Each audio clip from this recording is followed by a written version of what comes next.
કે જેમાં જ આપણને મલ્ટિપલ બ્લોક ડીલ થતી જોવા મળે છે, એટલે સ્વાભાવિક છે કે આજે આપણને મહા એક્શન જોવા મળવાનું છે. સૌથી પહેલાં જો સ્ટોક સ્પેસિફિક આપણે નજર કરીએ તો આજના દિવસે સૌથી પહેલાં પીબી ફિનટેક આપણે અહીંયાથી જોઈ લઈએ. પીબી ફિનટેકમાં જે બ્લોક ડીલ થવાની છે 1.1% બ્લોક ડીલ અહીંયાથી સંભવ છે. એમાં જે એમના જે ફાઉન્ડર છે, ફાઉન્ડર યશિસ દહિયા અને સાથે જે આલોક બંસલે અહીંયાથી હિસ્સેદારી વેચી શકે છે અને આ બ્લોક ડીલની જે સાઇઝ છે એ ₹909 કરોડ અહીંયાથી આપણને એક જોવા મળી શકે છે. એટલે સ્વાભાવિક છે કે આજે દિવસે પીબી ફિનટેક જે તમારા રડા પર હોવું જોઈએ. નેક્સ્ટ સ્ટોક તમારા રડા પર હોવું જોઈએ એ છે અહીંયાથી વન મોબીક્વિક. અહીંયા પણ આપણને બ્લોક ડીલ જોવા મળવાની છે. હવે બ્લોક ડીલ તમે અહીંયાથી નજર કરશો તો અહીંયા આપણને કુલ 8% હિસ્સેદારીની અહીંયાથી આપણને બ્લોક ડીલ જોવા મળી શકે છે. ગઈકાલના બંધ ભાવથી 8.5% ડિસ્કાઉન્ટ આજુબાજુ આપણને આ બ્લોક ડીલની જોવા મળી શકે. સાઇઝની વાત કરીએ તો 140 કરોડની આપણને જોવા મળે અને અહીંયાથી જે નેટ વન ઇમ્પ્લાઇડ ટેકનોલોજી છે અહીંયાથી નેધરલેન્ડ એ અહીંયાથી આપણને હિસ્સો વેચતા જોવા મળી શકે છે. એટલે વન મોબીક્વિક જે આજના દિવસે તમારા રડા પર હોવું જોઈએ. અને બીજું જો અહીંયાથી નેક્સ્ટ વાત કરવા માંગીશું એ છે સિમેન્સ એનર્જી.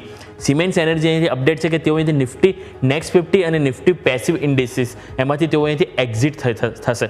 હવે જ્યારે નિફ્ટી નેક્સ્ટ 50માંથી જ્યારે એમની એક્ઝિટ થવાની છે તો કુલ 5 થી 5.5 કરોડ ડોલરનો અહીંયાથી જેમને આઉટફ્લો અહીંયાથી સંભવ છે. એટલે સ્વાભાવિક છે કે સિમેન્સ એનર્જી ફોકસ પર રહેશે.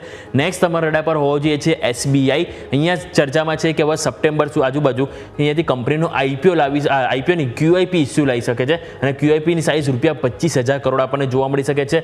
સપ્ટેમ્બર સુધી ક્યુઆઈપી અહીંયા સંભવ છે અને એચએસબીસી છે, મોર્ગન સ્ટેનલી છે, કોટક છે, આ બધા અહીંયાથી લીડ બેન્કર તરીકે નામ સામે આવતા જોવા મળી શકે છે. એટલે એસબીઆઈ સમાચાર છે, અપડેટ છે, ફોકસ કરીશું. બીજું તમારે અહીંયાથી વાત કરીએ તો યુનિયન બેંક પીએસયુ બેંકમાંથી તમારા રડા પર હોવું જોઈએ. અહીંયા પણ સમાચાર છે કે અહીંયાથી બોર્ડ બેઠકનું આયોજન છે, એમાં કંઈક ઇક્વિટી કાં તો ડેટ દ્વારા ₹6,000 કરોડ અહીંયાથી ફંડ એકત્રિત કરી શકે છે. એટલે આ પણ સ્ટોક તમારા રડા પર હોવો જોઈએ.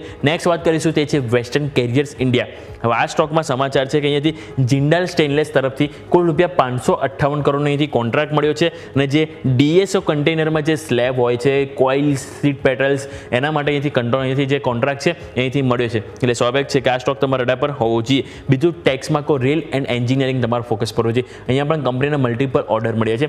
તો જે વાત કરીએ તો આ જે કંપની છે એમના તરફથી કુલ ₹535 કરોડનો અહીંથી ઓર્ડર મળ્યો છે, જેમાં 282 કરોડનો ઓર્ડર તમે નજર કરો તો અહીંયાથી જે ઓપન ટોપ વેગન્સના જે મેન્યુફેક્ચરિંગ અને સપ્લાય માટેથી ઓર્ડર મળ્યો છે અને બાકીનો જે 253 કરોડનો છે એ કોઈ લોંગ ટર્મ જે 20 વર્ષના મેન્ટેનન્સ માટે અહીંયાથી આ કોન્ટ્રાક્ટ મળ્યો છે. એટલે સ્વાભાવિક છે કે ટેક્સમાકો રેલ આજના દિવસે ફોકસ પર રહેશે. સ્ટોક પોઝિટિવ ઇમ્પેક્ટ કરતો જોવા મળી શકે. આ વાત થઈ ગઈ સ્ટોક સ્પેસિફિક. હવે આવો નજર કરી આજે શું ખાસ છે, કારણ કે આજે આજનો દિવસ સાચે એમાં ખાસ છે, કારણ કે આજે મંથલી એક્સપાયરી છે. એનએસસીના દરેક કોન્ટ્રાક્ટને આજે તમને એક્સપાયરી થતી જોવા મળશે. એટલે એમાં બધા આવી ગયા, ચાહે Nifty, bank Nifty, fin Nifty, midcap Nifty, બધા તમે નજર કરશો તો આજના દિવસે એક્સપાયરી એટલે બધા તમારો ફોકસ પર આવશે. વોલેટિલિટી જોવા મળી શકે છે. બોનસ શેર અને બોનસ શેર માટે આજે તમે જોશો તો નેસ્લે ઇન્ડિયાની બોર્ડ બેઠકનું આયોજન છે અને બીજું તમે બોર્ડ બેઠક જોશો તો અહીંયા ફંડ એકત્રિત કરવા માટે બેંક ઓફ ઇન્ડિયાની પણ આજે બોર્ડ બેઠક છે. એટલે બે અહીંયાથી અપડેટ છે બોર્ડ બેઠકને લઈને, જ્યાં ફોકસ હોવું જોઈએ. અને બીજું અહીંયાથી એફ&ઓ બેન્ડમાં બીજા 2 સ્ટોકની એન્ટ્રી થઈ. ગઈકાલે આપણે જોયું ટીટાગર રેલ સિસ્ટમ એડ થઈ હતી. હવે બીજા બિરલા સોફ્ટ અને એમસીએક્સ આ બંનેનો સમાવેશ છે. એટલે 3 સ્ટોક તમારા રડા પર હોવું જોઈએ. અને લાસ્ટ તમારા ફોકસ પર હોવું જોઈએ એ છે યુએસના Q1ના જીડીપી આંકડા અને સાથે જોબલેસ ક્લેમના આંકડા અહીંથી સામે આવે છે કે જ્યાં તમારે અહીંથી ફોકસ હોવું જોઈએ. એટલે કે આજના દિવસ આપણે જોયું ઘણા બધા સ્ટોક છે કે જેમાં આજે મોટી ઇમ્પેક્ટ જોવા મળશે, ચાહે બ્લોક ડીલના સમાચારને લઈને કાં તો ક્યુઆઈપીને લઈને. અને જેમ વાત કરી કે આજના દિવસ આપણને Nifty, bank Nifty, fin Nifty, midcap Nifty દરેકમાં જ આપણને મંથલી એક્સપાયરી થવાની છે. એટલે સ્વાભાવિક છે કે આજનો દિવસ આપણને સ્ટોક સ્પેસિફિક નહીં માત્ર પરંતુ આપણને ઇન્ડેક્સ સ્પેસિફિક પણ મોટી એક્શન જોવા મળશે. યસ, તો સ્ટોકની ઇન્ડેક્સ સ્પેસિફિક પણ